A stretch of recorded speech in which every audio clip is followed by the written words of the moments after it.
Ireland Smile, Ireland Smile. So I'm going to read this song. It's a song, this one, and then it's a pretty complete song.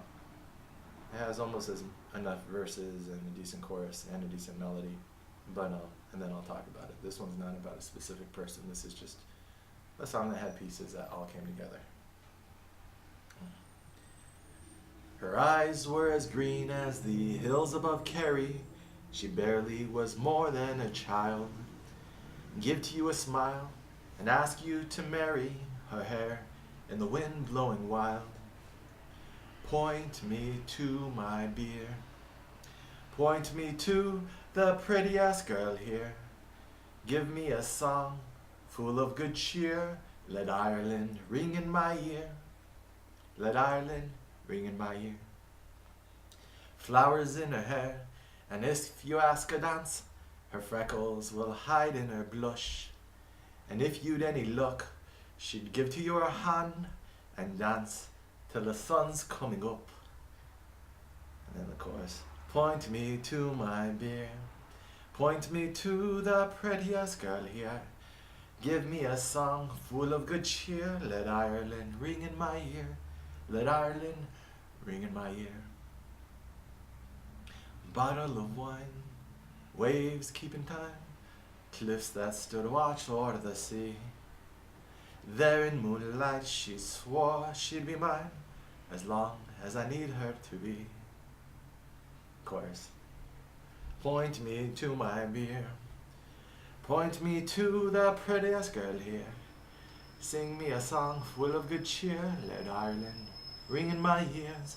Let Ireland ring in my ears. And then this is a change up. So that's, you play a couple chords, and then you play like a D, and then you just sort of playing on the D, and then you're gonna switch from D to the A. So this is on the D. Irish boy with a patch on your shoulder. Irish boy with a heart laid in clover. Irish girl, this is the A, framed in the door. Irish girl, she's the queen of the shore, calling. Irish boy with your breath laid in whiskey. Irish boy who's the first up to kiss me. Irish girl, last on the aisle. Irish girl wearing nothing but Ireland smile. And then I have this little ding ding ding ding ding ding ding ding ding ding ding ding ding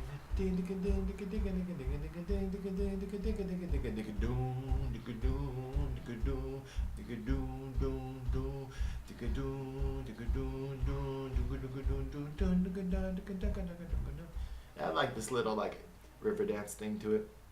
I play it, and then like my friend, she would like do a little river dance. She used to do that, and yeah, had a rhythm to it, and I like the imagery.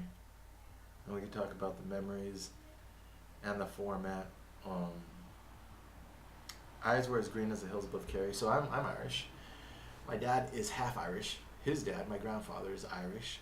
They came over a Great Potato Famine. I think they settled in Chicago or somewhere in the Midwest. And then he went to school over there, transferred to USC. That's where he met my grandma. So my dad's father was Irish immigrant, or his parents were Irish immigrants. And my dad's father was full Irish. And then he came to transfer to USC, which is University of Southern California. Then my grandmother was Victoria Moore-Youssef. That's the Jewish side. Around World War II, they stopped practicing. There was a lot of anti-Semitism. There were rallies being held in Madison Square Garden in support of Hitler. They tried to put the Jews in other countries. No one would take them. So there's a lot of shared guilt for the Holocaust. We have this great man of history fallacy that history is created by one great man like a Napoleon or a Hitler or something, when in reality it's a fabric, and there's a lot of interconnecting parts. There's a lot of people who helped Hitler finance the rearmament, and anyways, we're not going to get too much into history, but there's a reason why my grandma's family stopped being Jewish. And even to this day, when we grew up, no one really talked about it. This is only stuff that other family members have looked into the family and said, you know what, grandma was definitely Jewish. The whole family was. It wasn't like a maybe. Like we have like I think think Neil Sedaka is like a cousin of ours or something like that. So Grandpa Irish comes over to USC, meets this beautiful Jewish girl in um, college, and then they get married, and then he gets commissioned as an officer in the Navy, becomes a pilot, buzzes the base before they're supposed to go out on Midway to do those runs or whatever it is that happens. I'm a little hazy on World War II history. They ground him, they're about to court-martial him. The Marines are like, no, we'll take him. As long as you do good. And apparently my grandpa wasn't in trouble again. He was finished out as a pilot for the Marines. And then he, in the Korean War, did some flying too, and he was an instructor.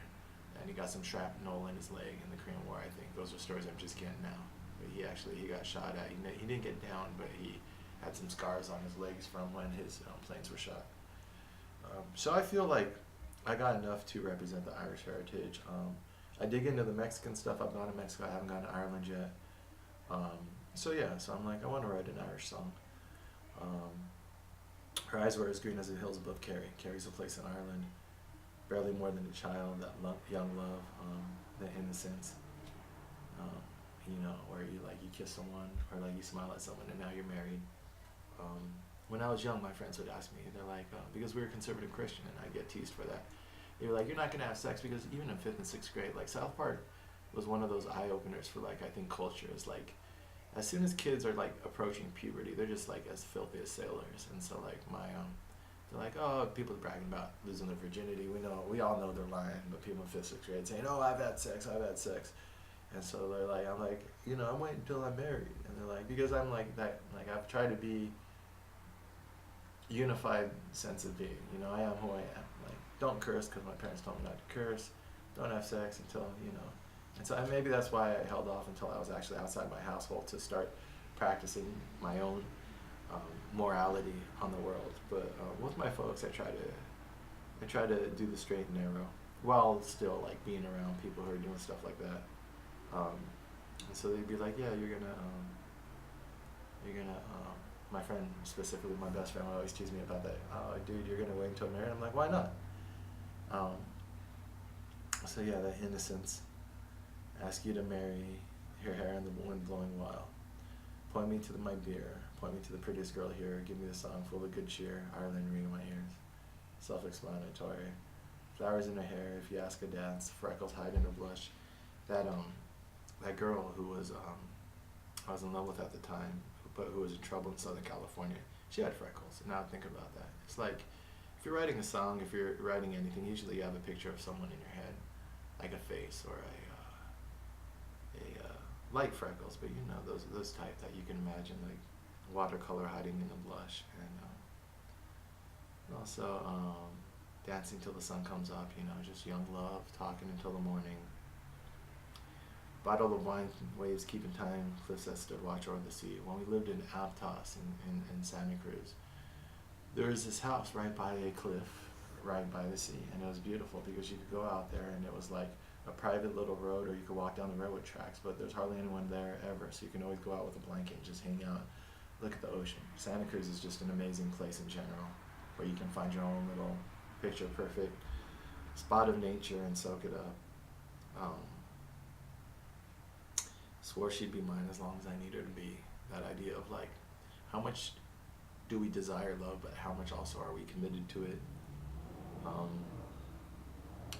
You rush so headlong into romance and experience, especially when you're young. I want a girlfriend, I want to experience this, I want to experience that. But then when you have it, do you want to stay there? That's what I notice when I'm trying to honestly look at like these long emails I send girls, or like this intensity I put on them. And that's why you learn to like kick back and allow the space for it to develop organically, because you act like every crush is the love of your life. But is it? That's irrational. That's impossible. And so, but it's a desperation. You start to recognize that, this is my loneliness projecting onto the other person, and it could be, but there is that inspiration. But then you need it. It's like a carburetor adds a little bit of fuel, a little bit of air, and that's how you get the combustion. If you have too much fuel or too much air, you won't have combustion. And so it's a mixture of the two. You gotta have balance, and when you hear these things, cliches are cliches for a reason, especially about love. Once you experience it, you realize where the wisdom comes out of the cliche. So it just sounds like a cliche until you experience it. And then when you hear the cliche of moderation, but then you experience the problems that come from um, too much of excess infatuation or whatever, then you realize the wisdom of the cliche.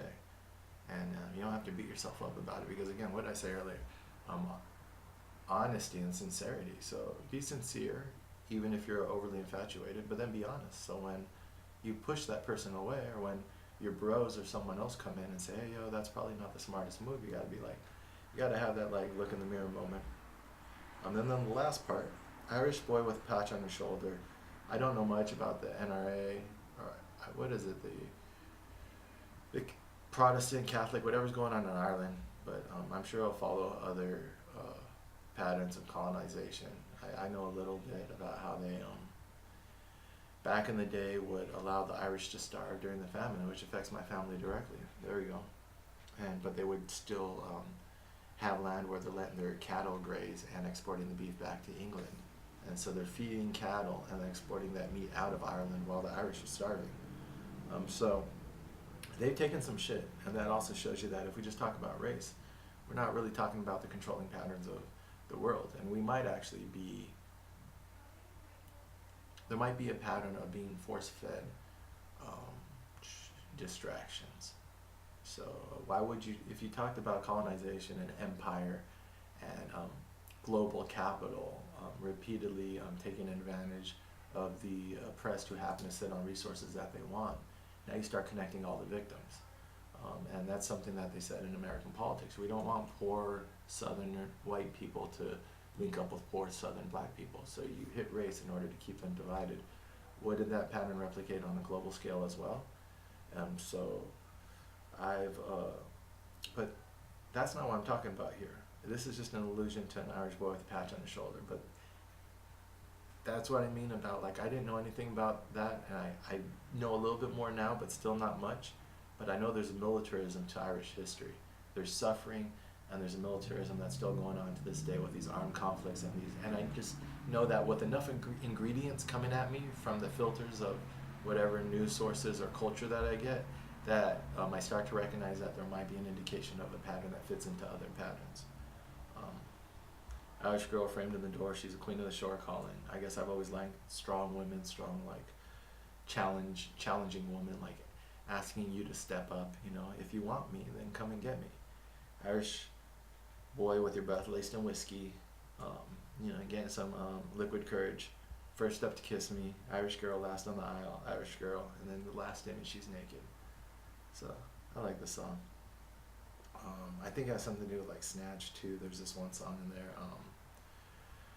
La da da da da da da la da da da da da da da da da da da.